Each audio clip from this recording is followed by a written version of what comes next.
The first thing that you need for your solder station is actually 2 terracotta bowls. One is placed below the bigger bowl, and it doesn't matter if it's glazed or not. And the other one is the bigger bowl. That shouldn't be glazed or anything because the glaze can interfere with the temperatures and can just break off. So you don't want that.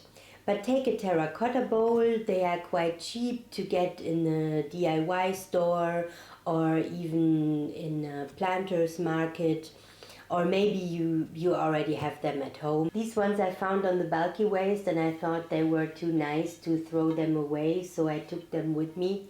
And even if you buy that new, it will cost around 20 euros, which is like $23 or something, so it's pretty affordable. So simply place the bigger bowl into the smaller bowl, and then the first step is made.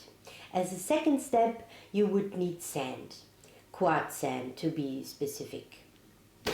You can also buy it in the DIY stores, and usually this is used for children playgrounds and stuff like that. This one is 25 kilos and it costed me 5 euros. So you get a lot of it and you can probably use that for other purposes. The rest of it will go into my garden. But there's one thing regarding the quartz sand that you have to be aware of, because you have to make sure that it doesn't contain any additives.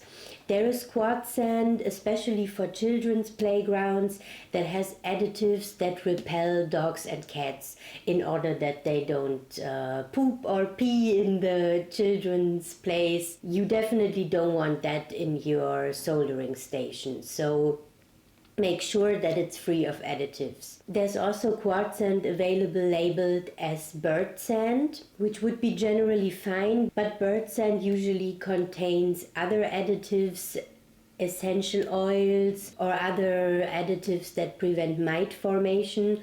So you also don't want that. You just want the pure quartz sand. Make sure you get that. So when you open the package of sand, you will notice that the sand is quite wet.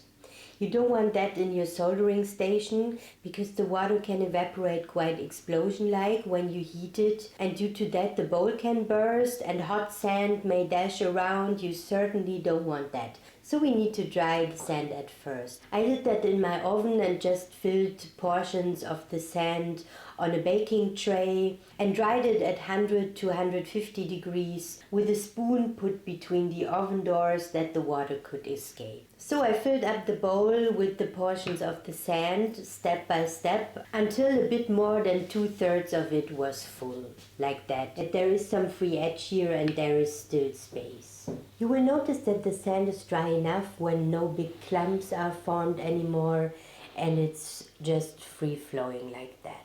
Now the basis is made, now we need something to solder on. There are plenty of options to find a surface to solder on. I would recommend to use a charcoal brick. These are very stable if you don't throw it onto the ground, and they nicely reflect the heat back on your soldering piece. This is extremely useful if you have a tiny torch at the beginning, and if you have that, you mostly want to keep every bit of heat that you can get on your pieces. So a charcoal block is a nice option. It's also cheap and durable. If you use it for longer and you notice that it gets uneven, you can just rub it on a coarse surface and even it out like you would do with a grinding stone. As said, there are also other options available. This is one of them. This is a ceramic plate, and you see it's got some holes in there. It's also very nice to keep the heat and distribute it evenly through this porous structure. And you can also get sticks of metal that you can stick into these holes to keep your piece in place if you want to do that. For my setup, I use both of them. The last piece of equipment I would recommend to use is a fire brick. You don't need the fire brick to solder on it, but with these you can build a nice barrier or fence around your soldering area that keeps the heat that you need even longer and reflects it nicely back. So even if you use a tiny torch like this at the beginning, you will get the most out of it by building a reflective fence around your soldering area. In order to build up a setup that reflects the heat very nicely, I use the fire brick here and stabilize it with a little bit of sand around it, even out the surface. Then I put this charcoal brick directly in the middle of the fire brick. Here comes the ceramic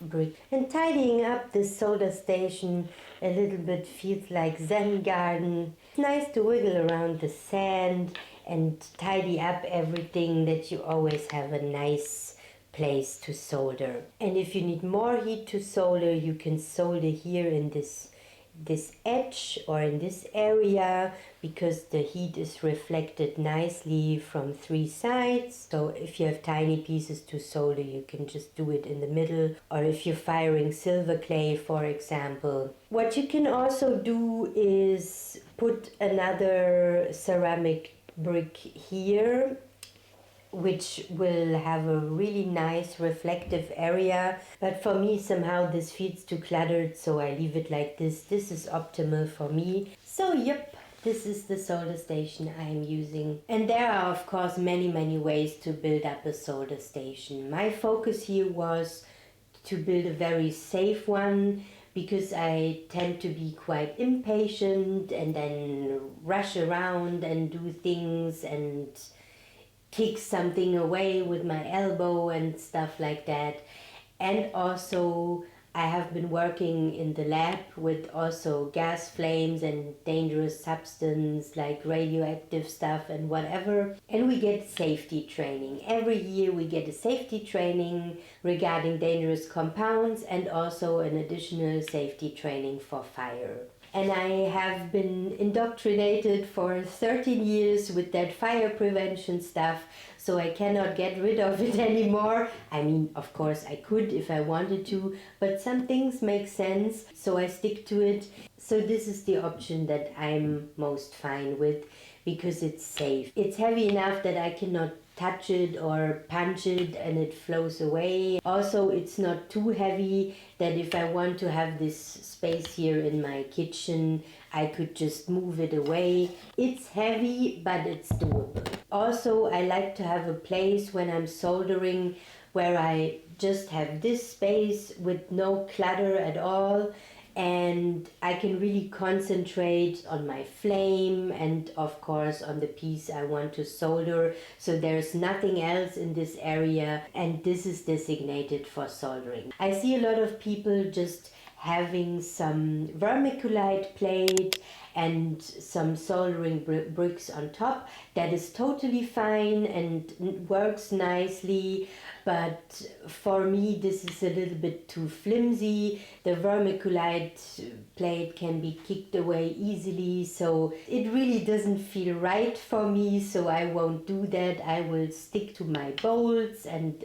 this station. But however, find something that works for you. You can freely combine. This is just a suggestion that works well for me, and it's very safe to work like that. So feel free to build your own soldering station, and I hope this helped. If you like this video, please give me your thumbs up and consider subscribing. I would also love to hear how you build your soldering station, what works for you. Maybe you have some material to suggest that I didn't mention and that you can recommend. I would be very curious to hear it. And yeah, see you in the next video. Have a nice day. Bye.